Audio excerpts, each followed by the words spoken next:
Welcome to Autism Knows No Borders, a podcast where people connected to autism inspire change and build community. Together with the Global Autism Project, I'm your host, Rachel Harmon, a professional with over a decade of experience in the field of autism services, outreach, and advocacy. This episode with Catherine Verhoeff Shauf, Enesa Muratovic, and Moji Swartjes was originally released on October 1st, 2020. Hello, everyone. Our guests today are Catherine Verhoeff Shauf, Enesa Muratovic, and Moji Swartjes. These three strong and determined women are mothers of children on the autism spectrum. Another thing they all have in common is that they are expats living in the Netherlands. Catherine is from the US, Enesa is from Bosnia and Herzegovina, and Moji is originally from Nigeria but has also lived in the US and Scotland. Catherine is the founder and owner of Stichting REACH, an autism center in The Hague that applies a multidisciplinary approach based on the principles of applied behavior analysis. Both Enesa's son and Moji's receive services there. The Global Autism Project partnered with REACH from 2017 to 2019. We sent 5 SkillCorps volunteer teams to provide hands-on training to their therapists. As the Global Autism Project's regional coordinator in Europe last year, it was exciting for me to witness the center's growth. In today's conversation, our guests discuss the attitudes around autism in the Netherlands compared to those in their respective home countries, the challenges they have faced in accessing proper services, and their ideas on how to promote autism inclusion within their community. Catherine talks about her journey of creating REACH and how the COVID-19 pandemic has affected services at the center. Catherine, Enesa, and Moji also comment on how they dealt with managing stress during the quarantine and offer advice for parents to combat burnout. In this episode, discover what's possible when the world says no, but mothers say yes. For more information about our guests, please visit our website, autismknowsnoborders.com. And now, I present you Catherine Verhoeff Shauf, Enesa Muratovic, and Moji Swartjes. Hi, Catherine, Enesa, and Moji. Welcome to Autism Knows No Borders. Thank you for being here today.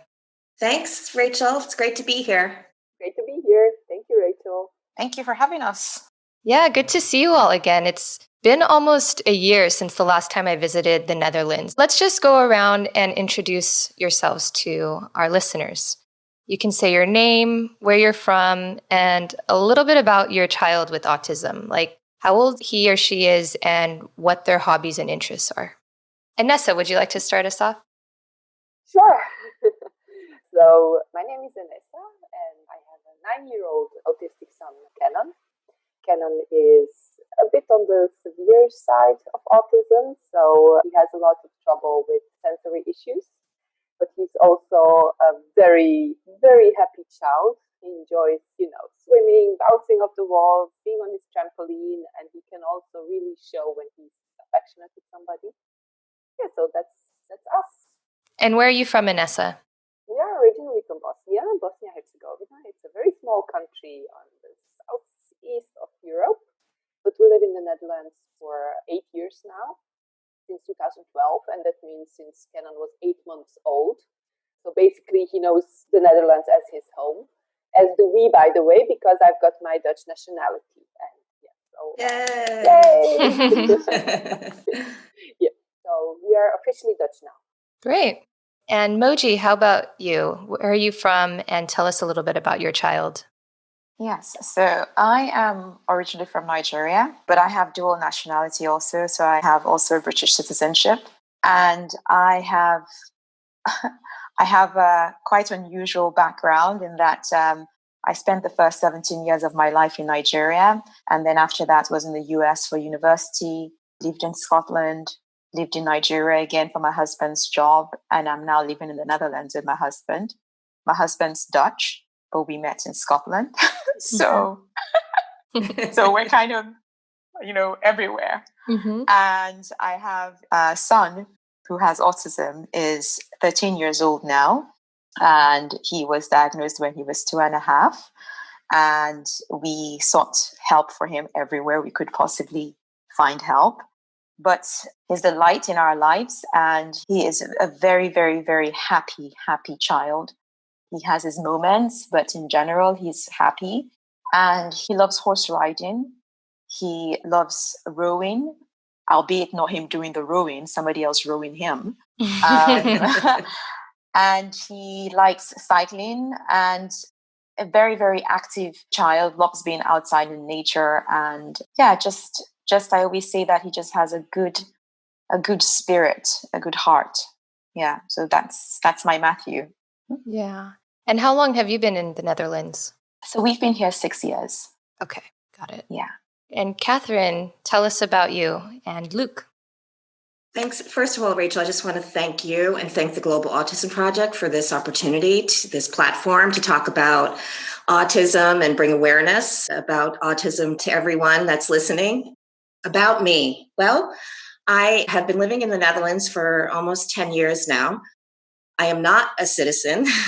I haven't even taken the citizenship test yet. I would like to become, I believe at this point, a citizen of the Netherlands and have dual passports if possible, because this is where we're living, and this is where we hope to stay if we can get the right services for our son. I am the proud mom of a 12-year-old boy with autism. He was diagnosed in the United States. I'm originally from New York, and he was diagnosed when he was 2.5 years old with mild autism, or PDD-NOS, they said. And we moved here about a year later to the Netherlands. I moved here. My husband is Dutch. I met him when I worked at the U.S. Embassy. I was the ambassador's executive assistant at the time from 2006 to 2008. And that's where I met my husband. So I'm called a love pat and not an ex. And I have to say, between 2006 and 2008, I grew to love and adore this country. The way of life here was something I totally could relate to. I felt it was home here for me. So when we had Luke and we were thinking about actually living in New York, we've talked about, that, and we decided that it was best to come here.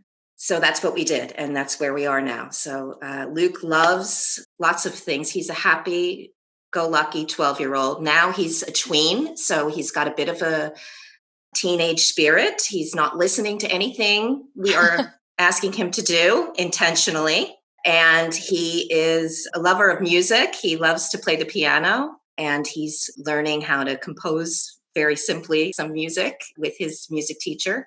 He loves to walk. He loves to walk in. We have a lot of green area here in The Hague, in the Netherlands, and he loves to go to the parks and walk and enjoy the forests, as do his dad and I. And yeah, he's the light of our lives. He brings us lots of joy, and I would not change him for the world. Nice. Well, I can definitely relate to the excitement and difficulties of living abroad, but I'm not a parent, and definitely not a parent of a child with autism. So I can only imagine what kinds of challenges you must have faced along the way. Let's start with how autism is understood in the Netherlands. Would someone like to start this one? I'll be happy to start. Okay. My belief is that there really isn't a lot of understanding of autism here in the Netherlands. That's why we decided to kind of take matters into our own hands and create something so that we could help everyone here to understand our kids. Mm-hmm. I think they understand autism to be classic autism. They don't understand that there is a autism spectrum disorder. I actually even had a psychiatrist say to me that he didn't believe that there was such thing as an autism spectrum disorder, a Dutch psychiatrist. And I pointed out, well, the DSM-5 says differently. And I couldn't believe that I was having this discussion with somebody who was supposed to be diagnosing our kids. So that's, I think, mostly the way it's seen, just classic autism. They don't believe in the spectrum. And that's my feeling. Anybody else? I can answer that. I have the feeling that it's quite hard to get services for autism, and it's quite hard to deal with autism in general everywhere. I mean, I think in every country it's hard to get funding, get services, make people understand. But I don't know, maybe it's because we integrated like really early on when we came here, and I speak Dutch from like very early on. I found that I have more understanding here when walking with my son, or when he's having trouble in the in the open when there's other people, than in my own country of origin. Because what tends to happen that in Bosnia, usually I feel very awkward walking with him or taking him to a store or going to the swimming pool, or just normal activities that you would do with any child, because people are not educated about children being different and not like following all the rules. Whereas here, I've made the experience that if we go to the pool and I say to the people, well, he has autism, that's why he's screaming, I generally see understanding in other people's eyes. So I'm talking here about situations on the street, in a restaurant, in the swimming pool, on the tennis court, wherever. So my experience is a bit different than Catherine's, but on the other hand, she dealt with a lot more than I did. But generally speaking, and what kind of also made me take the citizenship is one time my worst nightmare kind of became true, because Kenan eloped. So he ran away and I didn't know where he was. And whoever has like a child eloping knows the feeling of just pure panic, dread, and just fear. But people were amazing. So there was, after everything happened and after we found him, there was this one guy who stopped his car and went to search after him. And then an elderly gentleman helped explain to everybody that probably there's something wrong with this child, and so when you have that happen to you, and when you see how people actually want to help and how they react, I found that this is a really good country to be living in. So except for all the part about getting services for your child. I see. Yeah. Can I just interject a bit on that? Mm-hmm. I agree with Enesa that there are people that absolutely are so understanding, but I always feel like I have to explain. And it's almost like 20 years ago in the US, and maybe it's because I came from a place like the US where, it seems like everybody knows somebody with autism spectrum disorder. So it's a little bit like wherever we go, whenever I'm back in the US, there's always, like when Luke's in a CVS and he's looking at the cameras and he's dancing around, and, people are always, I can tell that they understand why he's doing what he's doing immediately. There is like an instant recognition. Like, I've had people say to me, oh, I have a son that does the same exact thing, Mm-hmm. So, and that doesn't happen here. I don't really see a lot of kids out and about doing those things in public. And I'm always wondering, like, where are these kids? Why aren't they at the grocery store? Why aren't they, in the shops? Like, are parents not feeling comfortable bringing them out? Or, do they feel that society is not accepting of them? So, that's, just my experience. Mm-hmm. Moji, how about you? What are your experiences, especially compared to all the different countries that you've lived in? Yes. So when Matthew was diagnosed, he was diagnosed when we were living in Nigeria, and he was 2.5 years old. And in Nigeria, I had to create my own services because, kids like my son are usually hidden, and very few people acknowledged even that autism was a thing. And so I had to create my own services there. I sought out the help of a Norwegian psychologist. And so we were up and down in Norway for the first year. And then we sought services also in South Africa. So I've had an opportunity to kind of see services in different places. But I also speak from a position of accessing those services as a private client and not as somebody living in the country, which of course is completely different. So I had fantastic support in the first year when my son was diagnosed. We decamped to Norway for the summer, and I spent 8 weeks there with my son and my 2 other children. And we had incredible services there. It was just unbelievable. But again, I was accessing this as a private client. So I don't know if this would have been the norm for people living in Norway. And also in South Africa, same, very good services. And in Nigeria, even though there were no services there, what was great was that in creating my own services, I sought out students from the universities and we proceeded to train them. So we would either bring in experts to train them, or we would fly them out with us to go and meet with psychologists that we were seeing to have them trained by the psychologists. So I guess the one positive thing with us when we left Nigeria was that we left this group of people who had been well trained. And then upon leaving Nigeria, we moved to the Netherlands. And in the Netherlands, initially, I thought that I had found the right support for my son. But of course, it's very easy to find support for a child when the child is not in the country. So everything looks good. But then when you bring the child in and then you then put the child in the system, you then realize that, oh, the child is struggling to cope with the surroundings it's in, and which is what happened to my son. He found it extremely difficult to make this transition from Nigeria to this new place I had found for him. So this was very clear to me right from the first week that he would not be able to go to this school I had found for him. And so then I was left in a position where I had to then seek help. Where could I get autism services?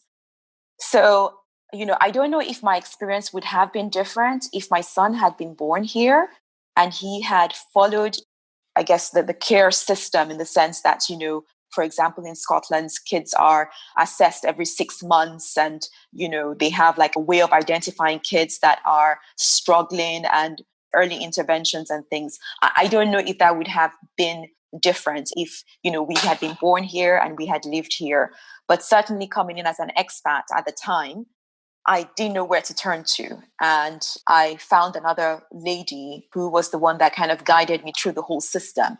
And it's basically, and I think that's always the challenge when you move into a new country, that no matter how great the country is, you still kind of almost need somebody to hold your hands and steer you through how the system works. And that took time. And so in that process, I had to create new services for myself in the Netherlands. And so I brought again the lady who had coordinated and ran our program in Nigeria. She was based between the UK and Nigeria at the time. So I flew her back to the Netherlands to set up a new program, a new home program for me. And then in the process, I managed to meet other parents who were able to kind of guide me to find a place where I could put my son. I think the problem is that services, you have to dig for them. Sometimes it's not very obvious where to look. And even sometimes the experts don't know where to tell you to look. And I think that's probably the frustrating thing. Funding wise, I think the government has a good heart. But in terms of the services, how accessible are those services to parents when they need them? I think that's probably the most difficult part, is trying to find out where to go for those services, and do those services cater to the needs of your child that has autism? Because I think what tends to happen is that sometimes they can group all kids with disabilities under one roof. And a child with autism has very different needs from a child with Down syndrome or from a child with cerebral palsy, for example. And it's trying to kind of separate that and to be aware of that these are all different kind of conditions that need to be treated differently. So I think that's probably one of the issues here when it comes to services, that I don't know how easily accessible it is.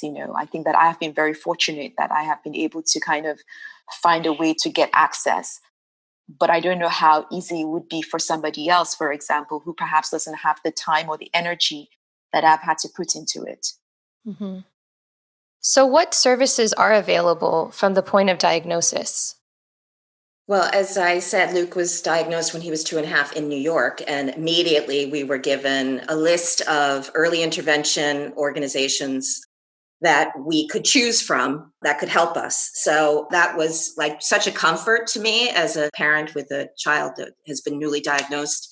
Immediately, the county gave me a coach, and, she was helping me through the process. I had a BCBA that had already been working with Luke. I didn't even realize she was a BCBA at the time, who put a team together and immediately started, for 6 months, he had a group of 6 people. I met the BCBA every week.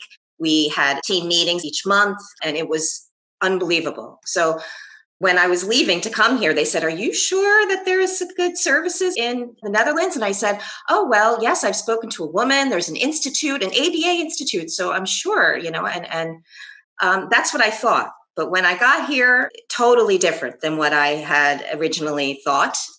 There really wasn't any understanding of applied behavior analysis, which was what Luke was using for the 6 months, the science of behavior. But he was not communicative. And, in that 6 months, he was signing for things that he wanted. And before we were getting on the plane, in the car, he saw a bird and he pointed to it and said, "Bird." And my mother, I think she was upset that we were leaving, but that really did her in. She was couldn't believe that, he was starting to talk and she was going to miss it. But ABA, I saw how it was helping him. I got in touch with the Institute prior to us getting here.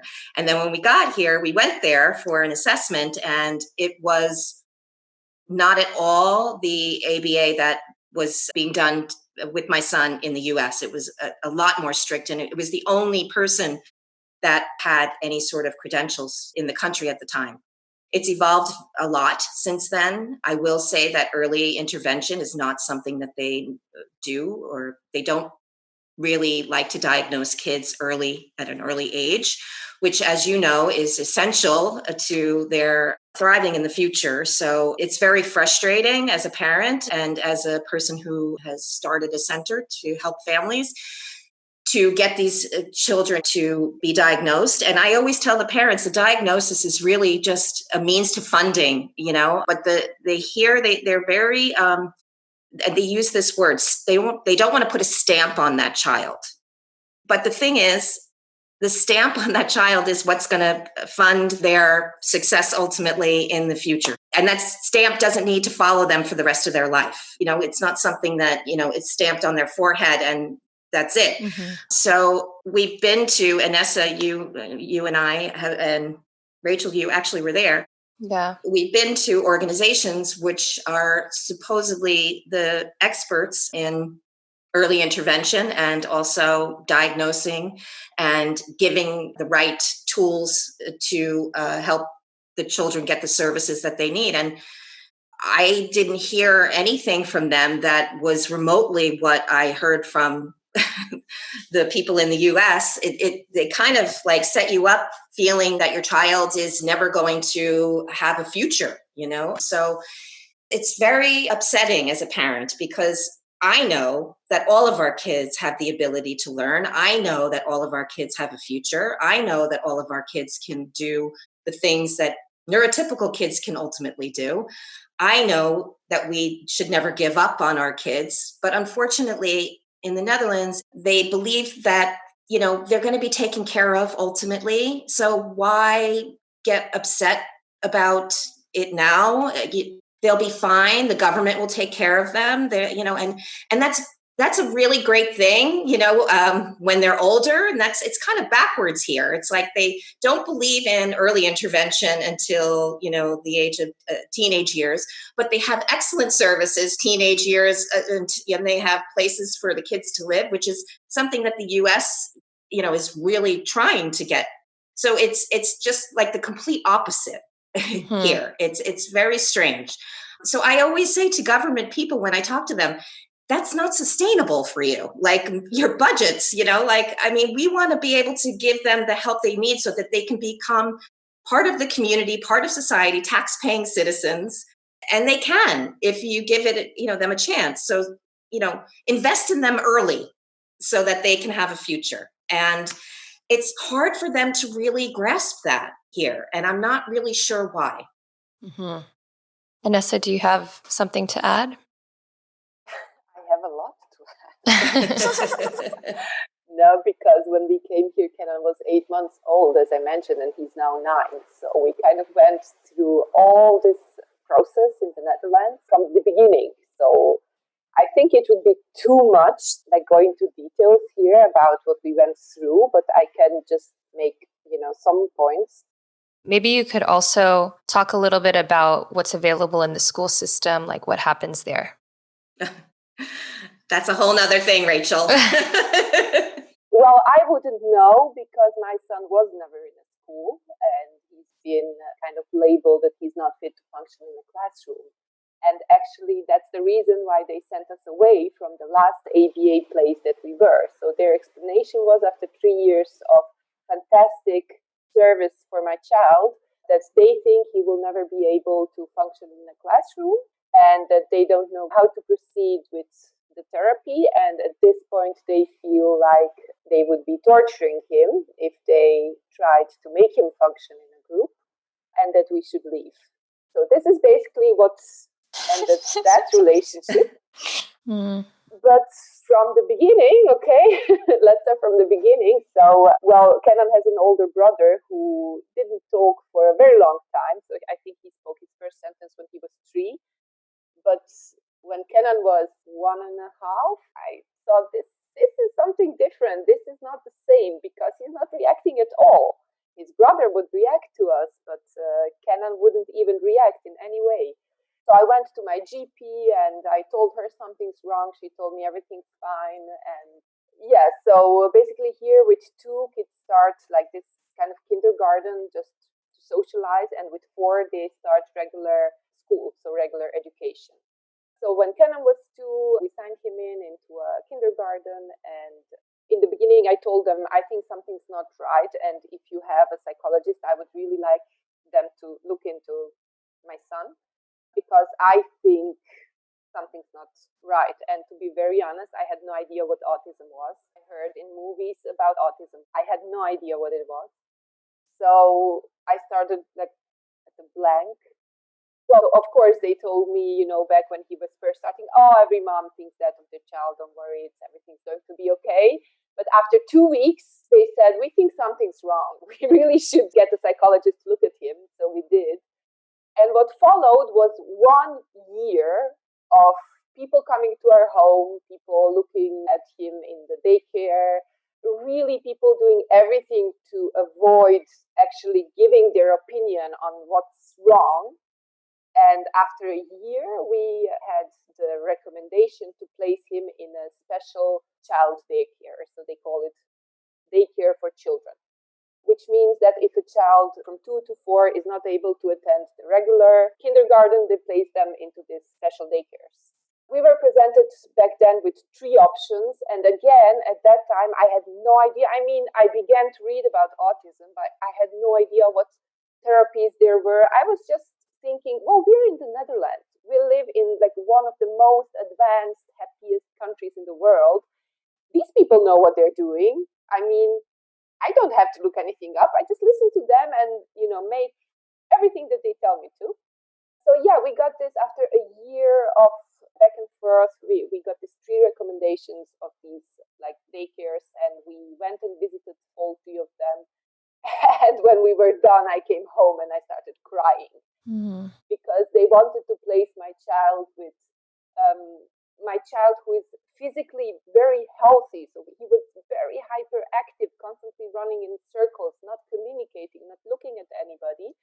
They kind of wanted to place him with children who were able to talk, but had severe medical issues and couldn't move and were wheelchair bound. And I looked at them and I thought, this is not right. This is 2 types of a totally different problematic.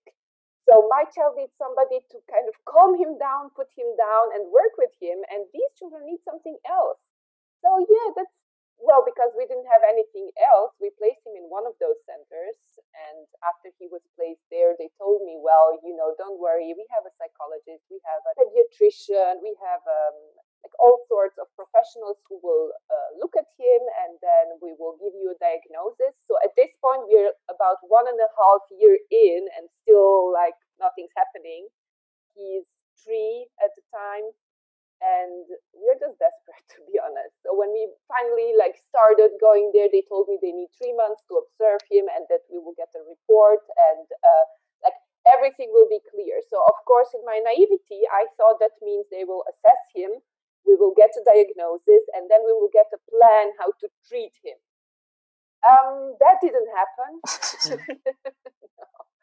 After 3 months, I got a report that basically said, and I think I told this story so many times, to me it also seems unbelievable.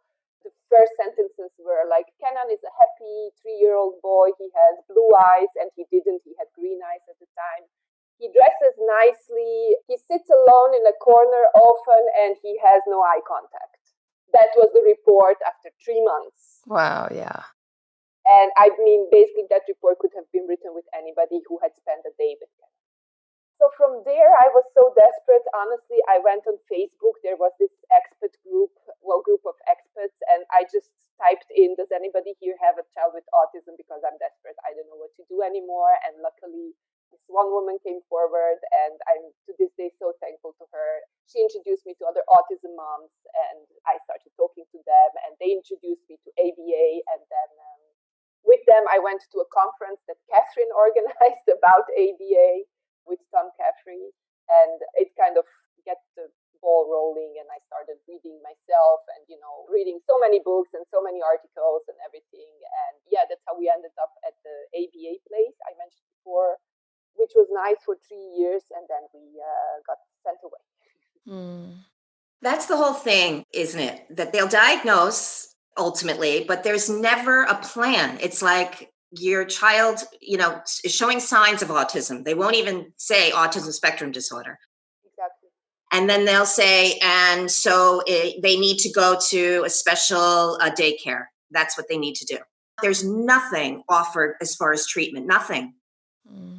Look, floor time, ABA, verbal behavior, all of the things that are out there. There's not one of those things is offered to a family. They don't want to offer it. And when we asked somebody, like, once you diagnose, well, what do you do then? And they were like, well, like they didn't really have an answer. And like, it just blew my mind. It's like, this is a place, the Netherlands, nobody in their wildest dreams would have thought would be so backward when it came to something like autism, when they're so advanced on so many other things. And it's amazing to me. And it's not just amazing to me and to us as parents of children with autism. Many, many different political groups are enraged about this. They want to change it, especially in education. Because in 2015, the Dutch government decided that it was a good idea to start something called Pas en Onderwijs, which is inclusive education. And it sounds lovely and beautiful. And, we're all singing Kumbaya with inclusion. But the fact of the matter is, it's turned this educational system completely over its head, and it's exclusive. It's unbelievable. Right now, and probably more kids, but according to 2016, 2017 stats, 14,417 kids are not in school. 4,000 of them have autism. I mean, this is outrageous.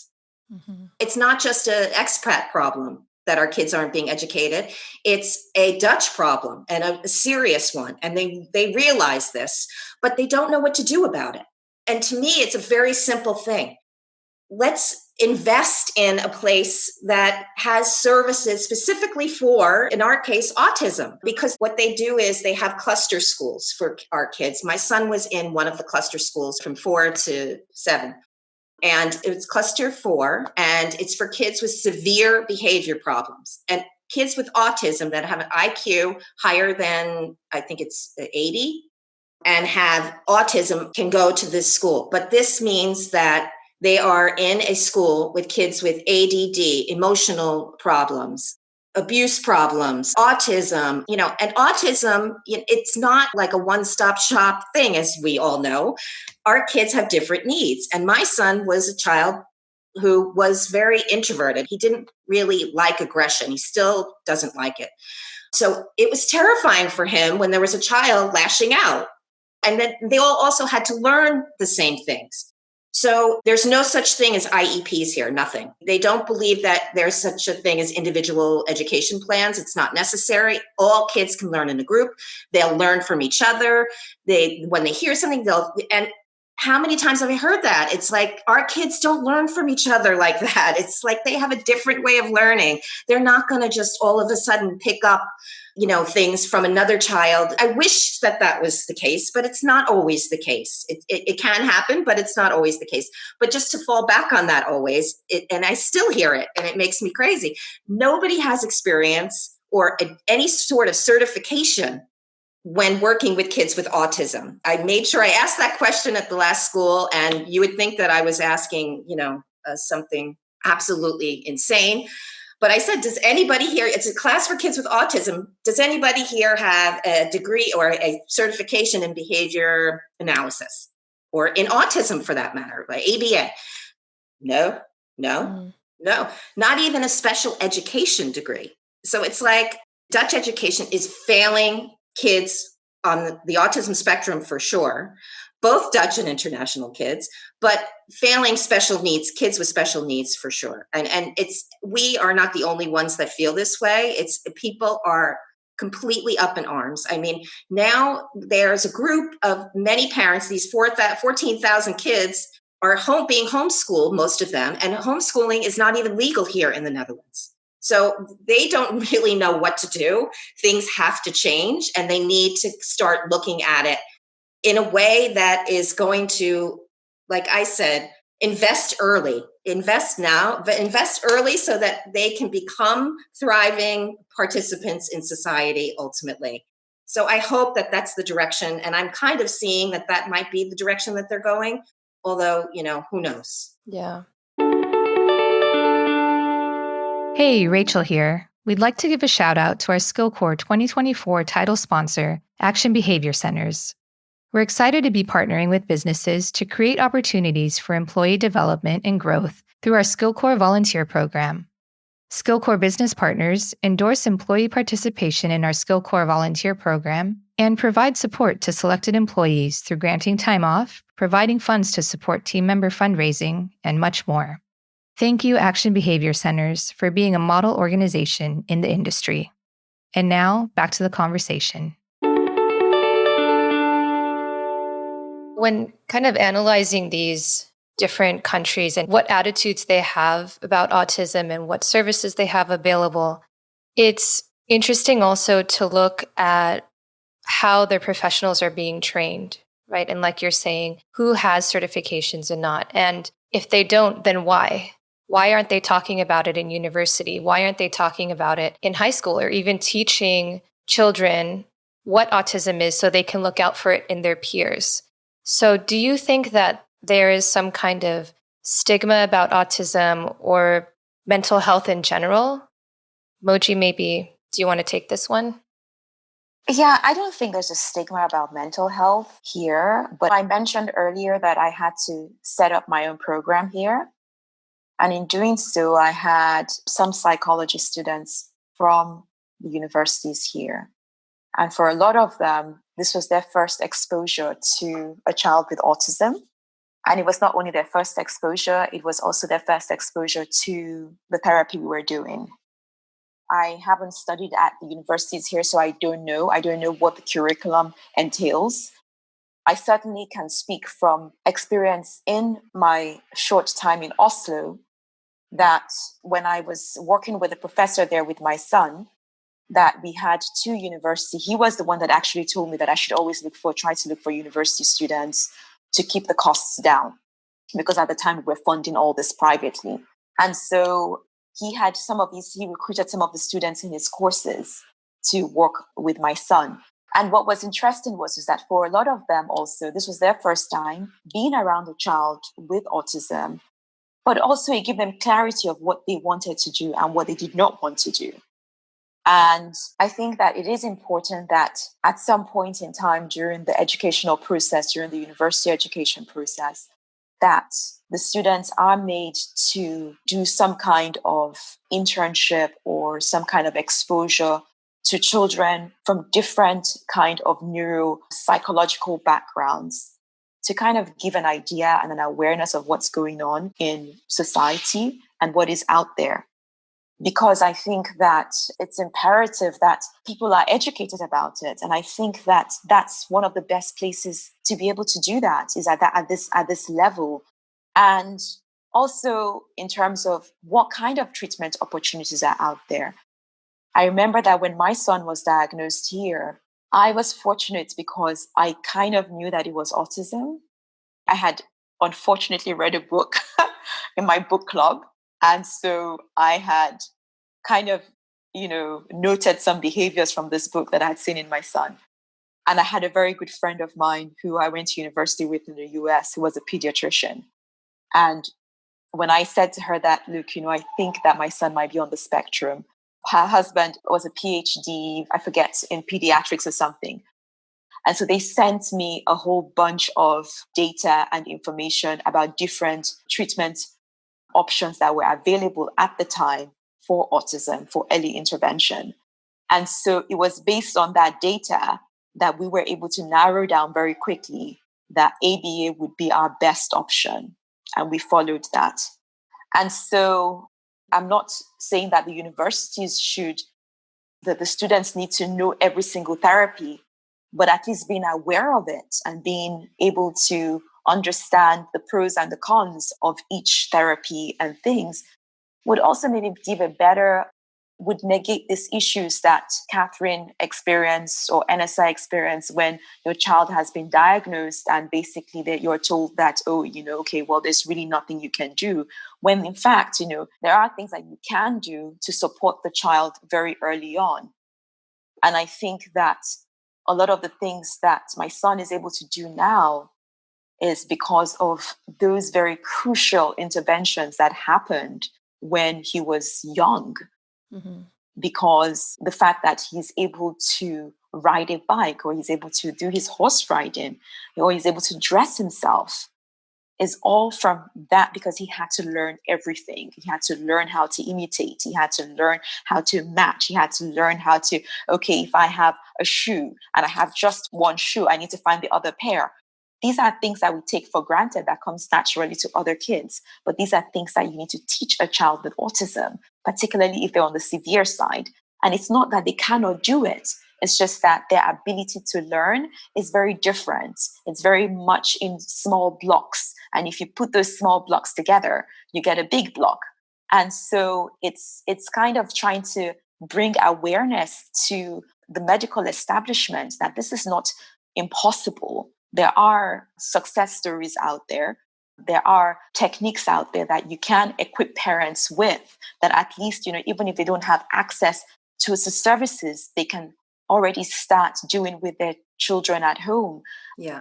And I think that may be lacking. I don't know, because of course I wasn't here when my son was diagnosed. But if I remember when he was diagnosed, if I had been living here, I probably would not have done anything because, the options were not given to me at the time when he was diagnosed here. I had to go and look for it.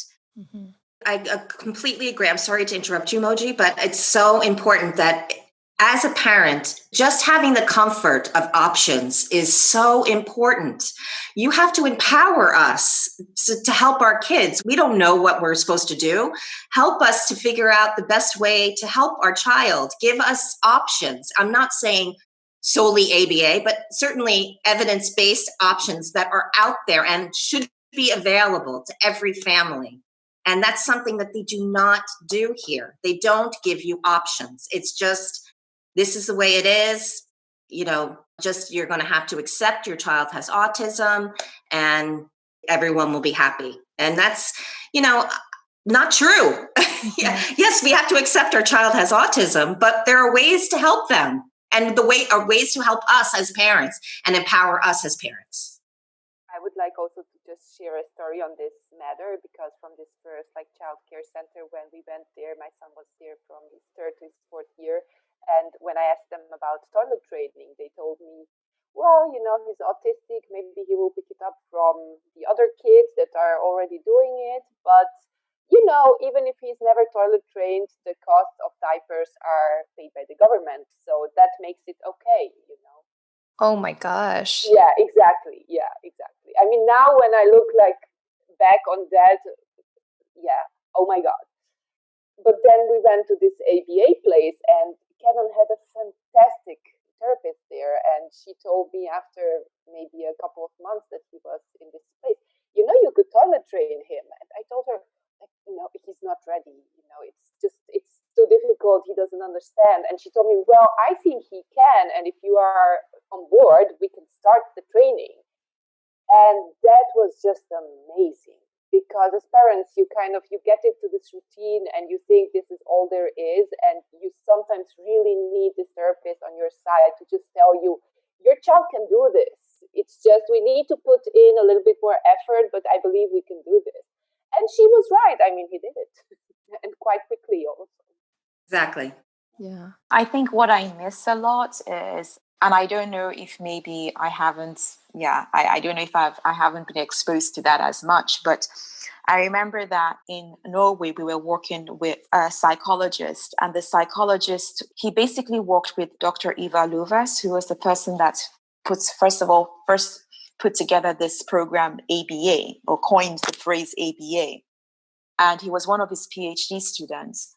And what was always very fascinating to me was that he always said to me that at the time, because I asked him at the time about toilet training, and he said, I wouldn't worry about that now, because we have other things that we need to kind of teach Matthew, but don't worry, because he will get toilet trained. You know, a lot of these kids can be toilet trained. And I think that knowing that and seeing this professional tell me that, I guess made me believe that even when we were struggling through it, that it was possible, and that it was just about finding different ways, finding different approaches to support and to help. And I think that sometimes that's what I sometimes miss here, is that steer and that belief in your child and your child's ability, and that, you know, our kids may not be able to learn something now, but it doesn't mean that they can never learn it. It doesn't mean that in 5 years' time or in 2 years' time that they cannot do that. And I think that maybe that thought process needs to maybe change a little bit, such that there isn't it's not easy to potty train a child. Even a neurotypical child, it's not easy. But it's particularly more challenging for a child with autism. And I think one of the things that Enesa said that really caught my attention was that she said she was told that maybe he can learn if he sees another child do it. But one of the difficult things for a child with autism is imitation. Yes. And so you need to teach imitation. Yeah. If a child doesn't know how to imitate, how is a child able to learn from their peers? You know, this is a very basic developmental milestone. That's how we learn. We learn by looking at others. And so if you're not able to kind of, you know, help this child right from the beginning to learn this core skill, then everything else that goes after that is never going to happen. Right. And so, I don't know, and I think maybe because I've always found my way, I've just tried to some things become normalized to you, and perhaps maybe they're not supposed to be normalized. They're probably, that's not the way it should be. But I think as parents, you just pick up and you go, and you just pick up the next battle, and you forget the other ones, and then you just say, okay, that one says no, I'll try the next one, Yeah. And so, I think that's the challenge here. So I'm not sure if you've listened to the episode with Cassie. Cassie is our director of outreach, and she talks about the importance of empowering parents to empower their children, like they're kind of kids your children's ages, like teenagers, to become self-advocates in their communities, because that's really the key to outreach. Like locals, like people, members of the community, need to be hearing from the voices of people with autism. Parents are great advocates, of course, and so are teachers, therapists, all of the allies. But really, for people to understand what autism is, they have to see it, they have to hear it. And they, as your kids get older and have their own voices and ways to impact their communities, I think that's really key in this whole process. Yeah. Totally. So it's just something to start thinking about now, because they're at that age. Yeah, no, I think I realize that now more so with my son, who's like 13, that, before he was still kind of like little Matthew, he's small, he's And now he's at this age where he's older. And of course, he is, his developmental age doesn't match his physical age. And it's trying to kind of get people to understand that this is what autism is actually for a lot of children. Mm. I think that because also our children don't necessarily show physical disabilities, it can be very challenging. Mm-hmm. Because you see a child that looks, neurotypical from the outside, but inside, there are all sorts of developmental issues going on that people don't necessarily compare to the two, And that's why I think Catherine mentioned it's about the fact that when you see more examples of kids like this around you, you are better educated about what autism is. Mm-hmm. I have the feeling, though, Moji, that a lot of these kids are locked away. Yeah. Wherever I go with Kenan, I get the question, is he still living at home? Yeah. Yes, exactly. Of course he's living at home. What do you mean? What else is there? So I have the feeling that it's quite normal here to kind of put them away. Mm-hmm. Yeah. That's what I meant by, being in the US and going to CVS and somebody saying to me, oh, I have a child just like that. Like they got it immediately. But like here, they see Luke doing the camera thing. He loves to go in front of cameras and like watch himself. They just like everyone's staring at him. And I'm always saying like, oh, he's got something called autism, this is autism. Mm-hmm. And, people are like, like they don't really, there's a part of me that thinks ignorance is bliss. I don't speak Dutch very well, so they could be saying horrible things about my son, and I don't understand it, which I feel good about because I kind of live in Luke's world when it comes to comments because I don't understand. So I'm like, okay, bye. Meanwhile, they might be saying like he needs to go to an institution or jail, or I don't know what they're going to, like a sane asylum. I don't know. Maybe not. It used to bother me, the looks. Now I don't care. Now I'm just like, it's something called autism. And he's a happy kid and he just is looking at himself, and that's what they do sometimes, because I just feel like people need just to hear the word. It's not a terrible word. It's not going to hurt you. I think they can catch it or something. I don't know. Yeah. And sorry, Rachel, I think you said something about, our kids need to be our voices, but that's not always possible in the sense that, when I spoke to the Norwegian psychologist, one of the things that he did say to me is that actually, and also when I was, I don't know if you know an institute called INSAR, the Institute of Autism Research. It's a big organization that brings together researchers and medical professionals from around the world to look at autism. When I was at the conference, I did raise this issue that, look, a lot of our kids actually, it's a very small proportion when you look at autism globally that actually end up in a spectrum where they're able to kind of be verbal and be able to communicate their feelings and their issues and in a way that is articulate enough for a world to hear it. Yeah. And so in a lot of cases, we as parents and the psychologists and the people that work with our children still need to be the advocates for our children, still need to be the voices for our kids. However, I think what would help, like I said, is for people to see our kids in the community, to see our kids, walking around and being able to accept that and to being able to say that, okay, this is autism, but that's also autism. And being able to understand those differences and being able to kind of live with those differences as opposed to looking at our children as freaks of nature, which is what I sometimes often get. And I always say that as a parent of a child with autism, you have to have a Teflon skin so that nothing can stick on you.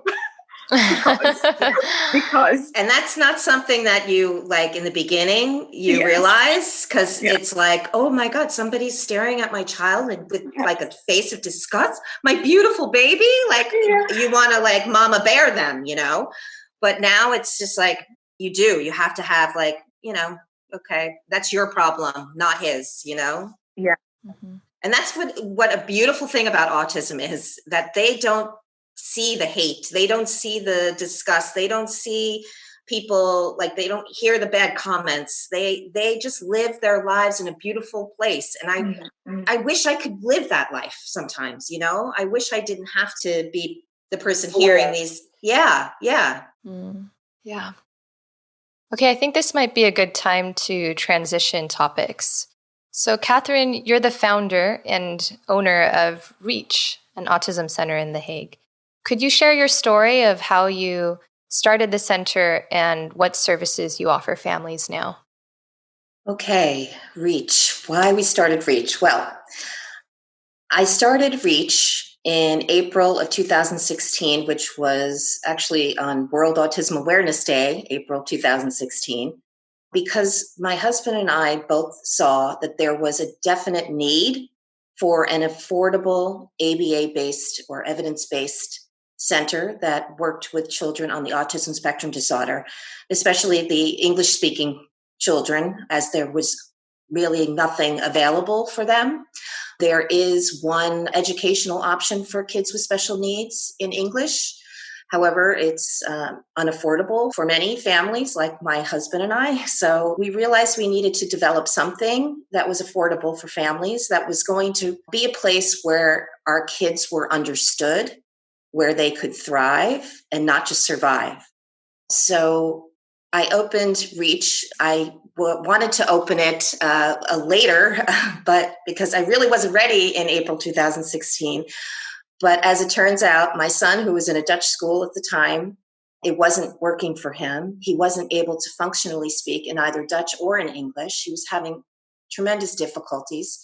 So we saw that we needed to do something to help him. We saw that English was the language that he was drawn to, that he was able to speak better than Dutch. So we realized we needed to create something. And as Enesa and Moji know, and as any parent of a child with autism knows, sometimes you need to take matters into your own hands and create something that's going to work for your child. So that's what we did. So we decided to create a center. It's a nonprofit center. We rented a little annex from a Dutch organization. We started with 2 kids, and now we have 16 kids, soon to be 20. We started with 4 therapists, and now we have 15 therapists, 4 BCBAs, board certified behavior analysts, from all over the world. We have therapists who have their master's in psychology or in ABA, but they also have their registered behavior technician certifications. And if they don't have it, they are awaiting their certification or taking the course. We want everybody at REACH to be highly qualified and certified. We not only want them to be qualified on paper, but every single person that works at REACH is somebody who has a passion for helping our kids and helping them to succeed. And they are truly just an incredible group of individuals that I cannot say enough about. We truly are so lucky and blessed to have such incredible people working with us. And I'd like to continue this as we grow to remain the family that we are. And they all really are about teaching each other and working with each other and educating each other on how to help each other help our kids. So it's truly a great and incredible group of people. We also have now occupational therapist and a speech therapist, speech and language therapist. And we also have somebody who works with our kids with music, and she's actually getting her music therapy degree as well.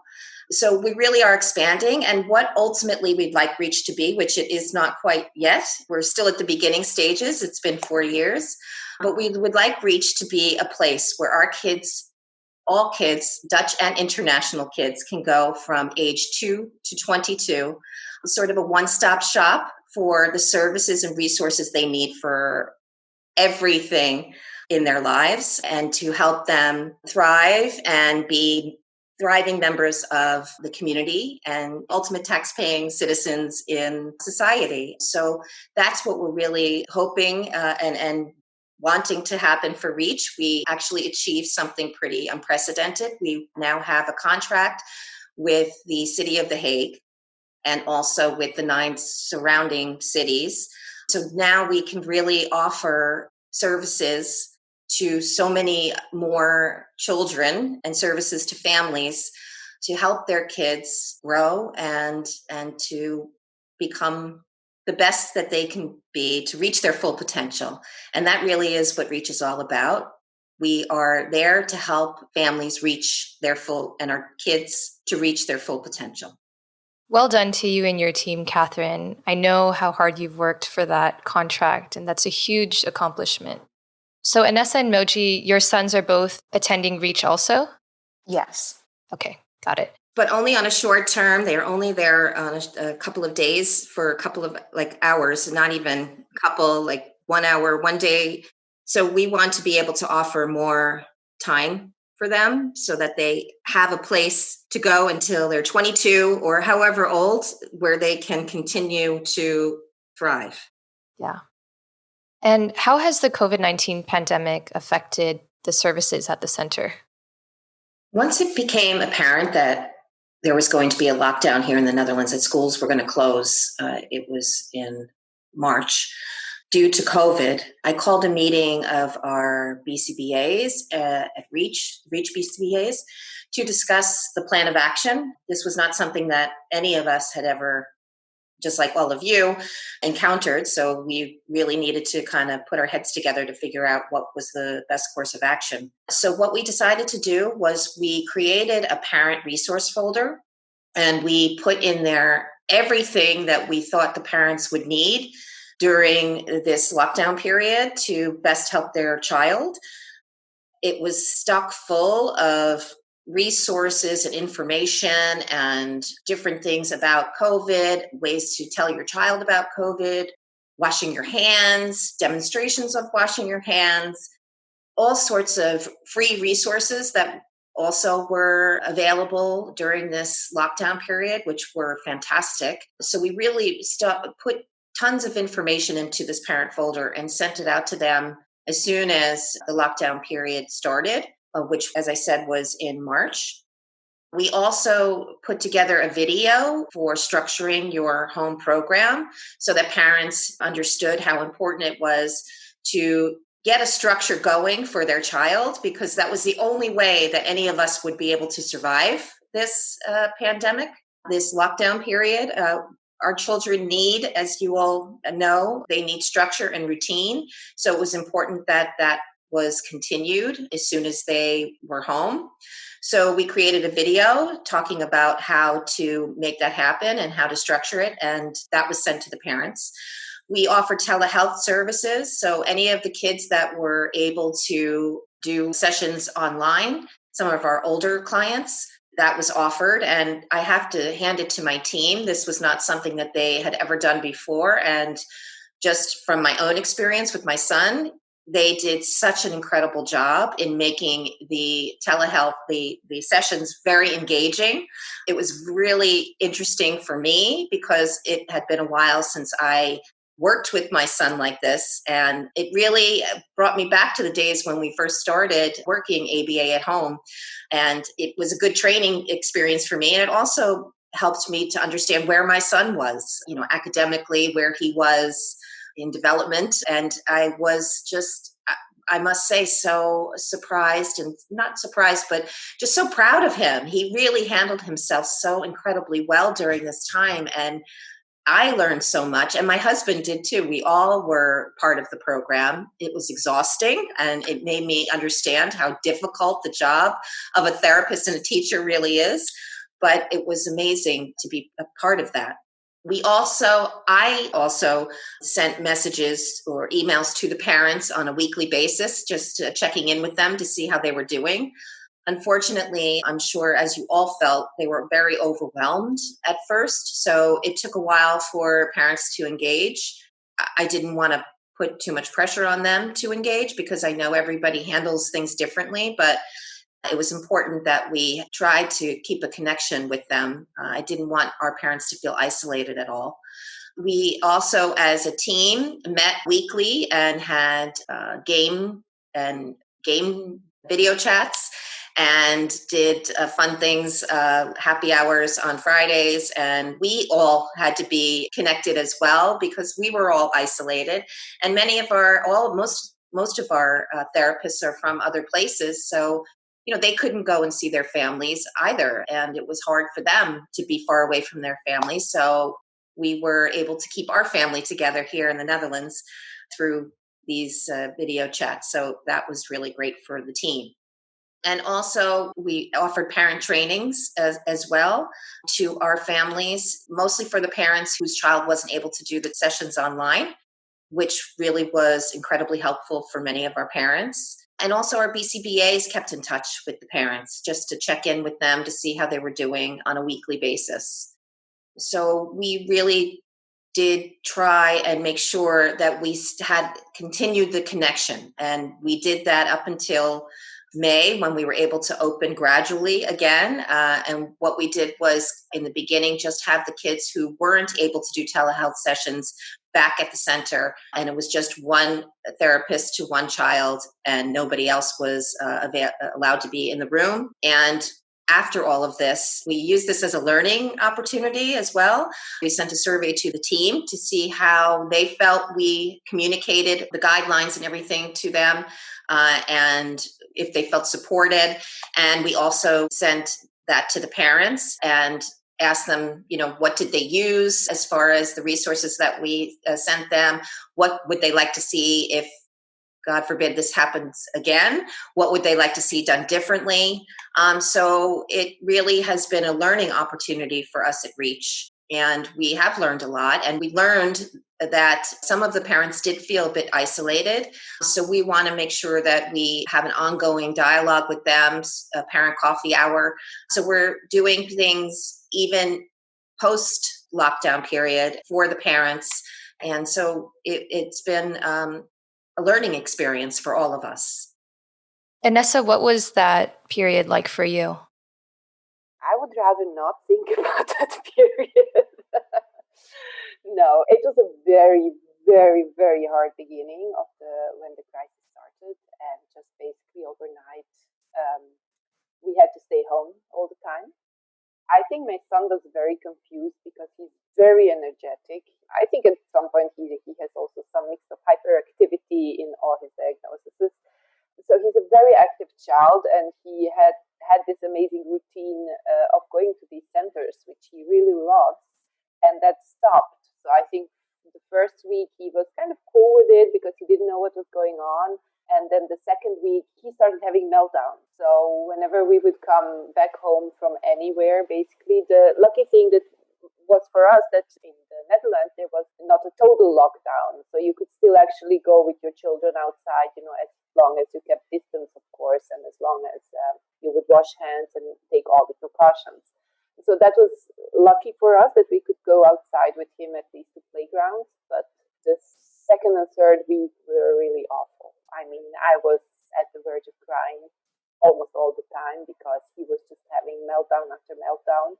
And actually, it hit me so hard because my neighbors, and we have kind of joint houses here, and my neighbors also had their kids home, but and it was warm, so all of us had our doors always, and we were always in the garden, everybody. And you would just hear your neighbors kind of, singing and talking to their kids and having fun. And it was so nice to hear and eavesdrop there. Whereas in our house, you would hear a constant screaming, hitting doors, hitting himself, and he's never done that. He was never aggressive. So it was a really, really hard period. And at that point, we started having also some guidance sessions with REACH. So I had help of his favorite two therapists, canons, in actually managing those meltdowns. So they came up with a couple of ideas what to try and how to prepare Canon for the transition, for coming home, for going outside. So that helped really a lot. It gave me a sense of being in control, because before of that, I lost all sense of any kind of control. I was just dealing with this hot mess of a child. where's my neighbors? They were always laughing and cutting hair in the garden. When I think about it now, I was just depressed, and I was probably feeling like a failure. And well, if my child behaves for the therapist at these places that he usually goes to, why doesn't he behave that way home with me? I must be failing somewhere. I'm not a good mom. And other nice thoughts, and nice things you tell yourself when you're not in a great place. Anyways, I had really great support from REACH therapists, and they came up with ideas, and they came even up with more ideas than I could manage to implement. And eventually, yes, my son did calm down, and then, we had this program when I worked with him at home. And as Catherine said, it kind of reminded me of the first days when I was the one constantly working with him and trying to teach him stuff. So all in all, the last couple of weeks I don't know, how long was the whole lockdown? March 15th to May 15th. Mm-hmm. Oh, yeah, so 2 months. Yeah. So for the last 2-3 weeks, it was really, it was okay. I mean, we've managed. And then the Netherlands opened up the system step by step. Also, my son could actually get used to the old ways, like step by step. So he would go like one day to one center and one day to the other. And it was all in all a really good experience when it all started working again. Yeah. Moji, what was that transition to home services like for you? Like Enesa, it was really, really from Friday, he went to school. Monday, there was no school.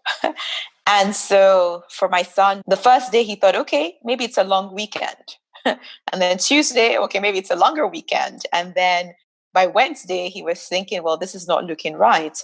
And so I said to bring out some of my old programs that I used to do with Matthew when we had home programs, trying to kind of build some structure into his day. And we just, I would do a lot of outdoor stuff with him because that was what he enjoyed doing a lot. So we would do lots of cycles and things. So the first week or so was okay, first 2 weeks. But then my husband got sick and we were not sure what it was. And so we all had to self-isolate for 14 days. So we couldn't leave the house for 14 days. Wow. So that was hard. That was really hard. That was some of the most difficult moments of my life. And trying to explain to my son, who could not really understand why he could not see his dad, even though his dad was in the same house, because we had to isolate him because we didn't know what it was and they were not testing at the time. So we didn't want to take any risks or any chances. And so it was tough. And we got through those 2 weeks of isolation, and then we started to go out again. But by and large, I think what was positive for my son was that his other 2 siblings were at home with him, and he really enjoyed their company. And we were also very fortunate that the weather was nice during that period. So he could be outside in the garden quite a bit. And so in general, bar those 2 weeks where we had to quarantine, the period was okay, but getting towards the end, he was losing the plots because he was just like, this is just monotonous every single day. And you could go out, but at the same time, you didn't want to go out too far from the house. So you were really literally doing the same thing every day. And so it was a relief when we could all start to go back into some form of normality in May. And I thought it was very well done again because it was a very gradual kind of transition. And initially, of course, there's anxiety because you're thinking, oh, okay, well, there's all these other kids. But I have to say that my son goes to REACH, but he also goes to another center. That's where he is primarily most of the time. And they did a fantastic job in communicating what their COVID protocols were and how they intended to keep the kids safe and what they plan to do with them in terms of all the precautions necessary to try to minimize any form of transmission. So that was really good. But now we're kind of, I think we're back to normal. Yeah, what is the situation like in the Netherlands? The schools are open 100%? Schools are open 100%, yes. My kids are going to school every day. Schools are open. There seems to be some escalation as far as cases, and there's escalation here in The Hague currently. But they're very good about letting everybody know this and, what the steps are. If there are other steps that need to be taken, the Prime Minister has press conferences and lets everybody know what those steps are. At REACH, we also have guidelines as to when we opened up what we would be doing that we sent to parents, and also the therapists have to follow.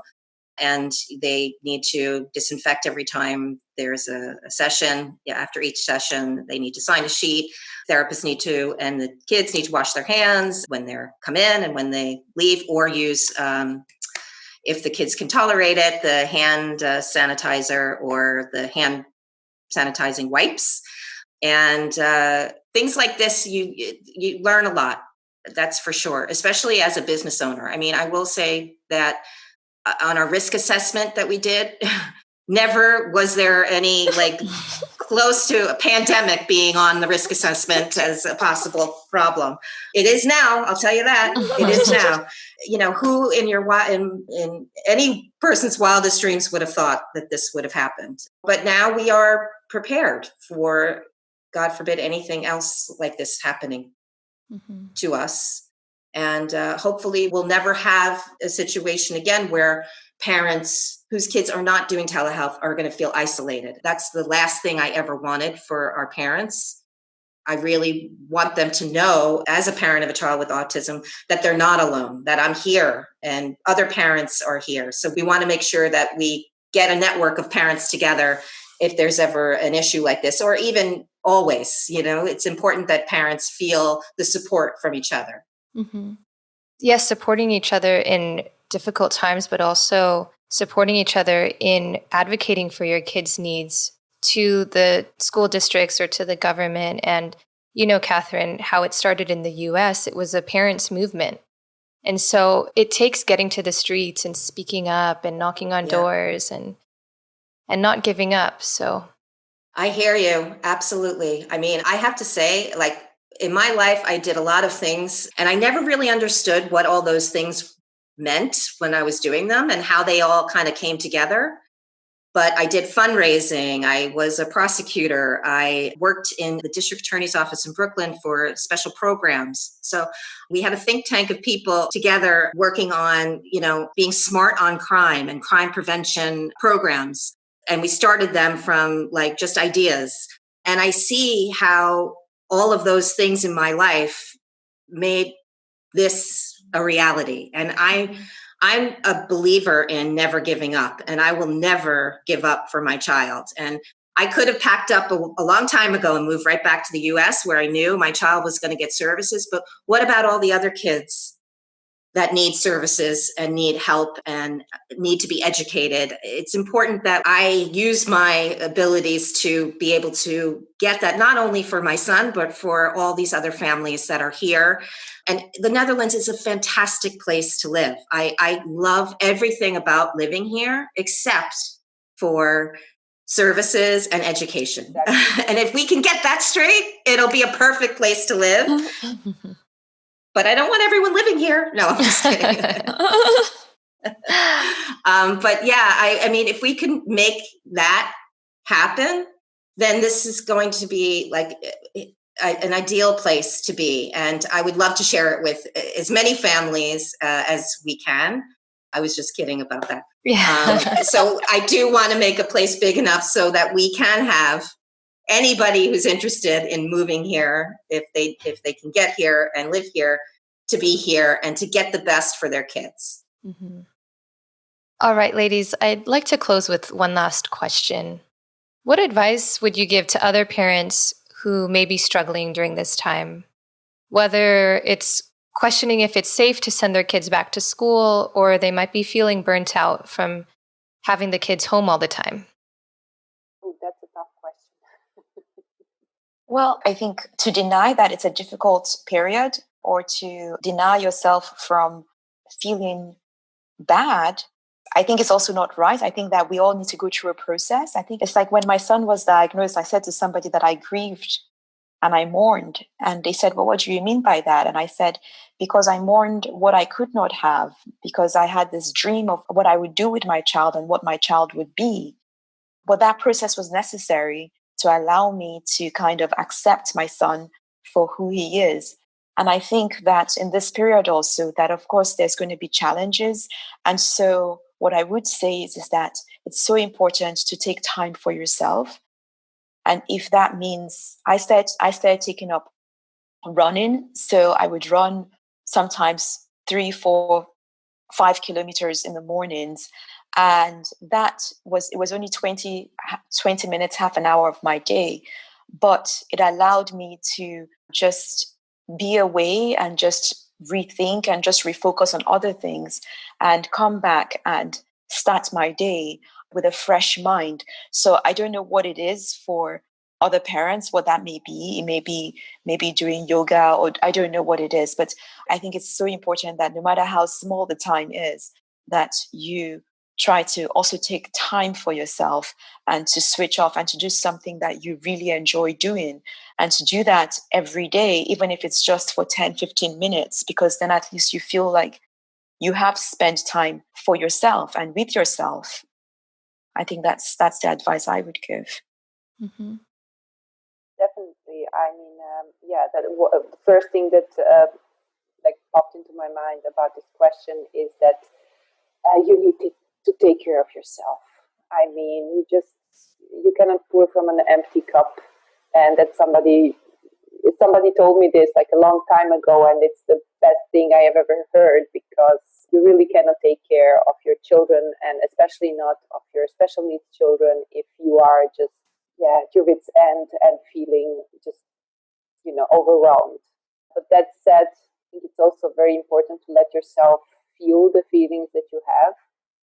So whether it's just being very tired, devastated, depressed, anything, what helped me through the very difficult weeks was kind of allowing myself, when I felt down, to have an inner monologue and tell myself, well, yeah, you feel like crap. This is it. That's how you feel right now, and that's okay. You may feel like this for this 1 hour or today or even tomorrow, but then afterwards you're going to pick yourself up, you're going to take a long hot shower, you are going for a walk, and then you will feel better.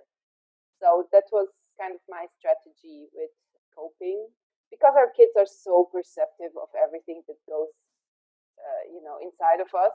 I think they really feel also our nervousness, pressure, depression, but they also feel our happy thoughts, and like when we are in a good place. At least my child does.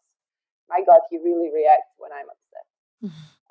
But he also reacts when I come from a more quiet and a place of just happiness or inner happiness. So, but yeah, it's okay to feel. I think that's the most important thing I learned during this pandemic. It's okay to feel bad. Mm-hmm. Sorry, Rachel, I just realized that it was a 2-part question. And the second part was about what advice for parents who about sending their kids back to school. And I think that it's a very personal decision. I think that you need to understand, what, I felt comfortable enough with the precautions that my son's center had taken, and also with what REACH had taken. And I think what I would just say is that, ask the questions that you may have in terms of what are they doing and how comfortable you feel with all the interventions that they have put in place to protect each child. But I think it's a very personal decision, and I cannot say to anyone, well, if they've done all these things, then just put your child there. I think that each one of us has different risk values and different vulnerabilities in our lives. And so I think maybe just asking the questions, and if those questions lessen the anxiety for you, then fine. But I think it's very personal. And I think it also helps if you have somebody else to discuss it with who is a bit more rational. Mm-hmm. Catherine? I honestly can't add to anything that Moji and Enesa said. I agree with them 100%. It's important to take care of yourself, even if it's just getting out of the house and walking around the block. I mean, I can't even tell you how walks have saved me on days where I thought I was never going to get through it. And so that was my way of escaping whatever the situation was, certainly during the lockdown period and still to this day. I also think you need to go with your instincts. As parents, that is the most important thing that we have. Always believe in it. Believe in your instincts, believe in yourself, and believe in your parenting skills, because you know what's best for your child. So you need to follow your instincts with everything. Always feel that you can advocate for your child and never, ever give up. Never give up. Our kids need you. I know my son needs me. And I also agree with Enesa. He knows when I'm feeling uptight for sure. And if I'm upset, forget it. But it's really important to just always try and stay positive and never give up and always advocate for your child. And don't let people tell you no. The answer is yes. You can get what you want. It's just you have to fight for it. Unfortunately, that's the way it is. No matter where you are in any part of the world, that's the reality. No place is perfect. So you're going to have to fight for what your child needs, and you will get it if you fight hard enough and never give up. Mm-hmm. Well, thank you all so much for sharing your stories with us. And congratulations again on all your growth and accomplishments at REACH. You're really serving so many families in the community, and it's just the beginning if you think about it, you know? There's so many more years ahead and so many more kids that you can impact. So I'm so happy for all of you. Thank you, Rachel. Thanks so much for everything that you do as well. Thank you, Rachel. So please continue to spread awareness and inclusion in the Netherlands. We will. And I hope we can see each other again someday soon. We will. We're a force to be reckoned with, right, ladies? Of course we are.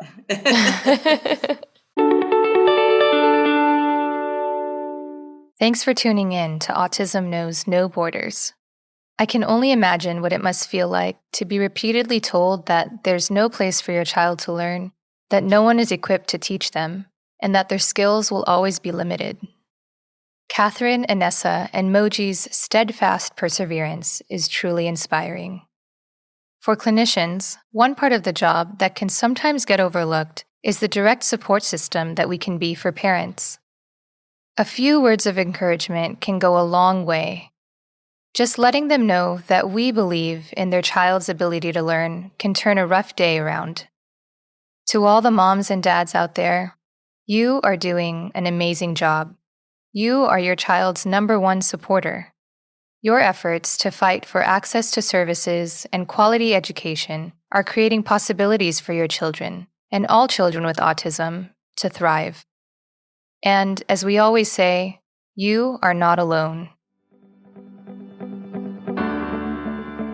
Thanks for tuning in to Autism Knows No Borders. Do you have a personal or professional connection to autism? Travel the world and contribute to high-impact projects with a global team of autism professionals and advocates. Visit our international partner sites and collaborate with local stakeholders on outreach initiatives in their communities. Join us today at SkillCorps.globalautismproject.org and use the coupon code AutismPodcast to waive the application fee. Thanks for listening. Take care.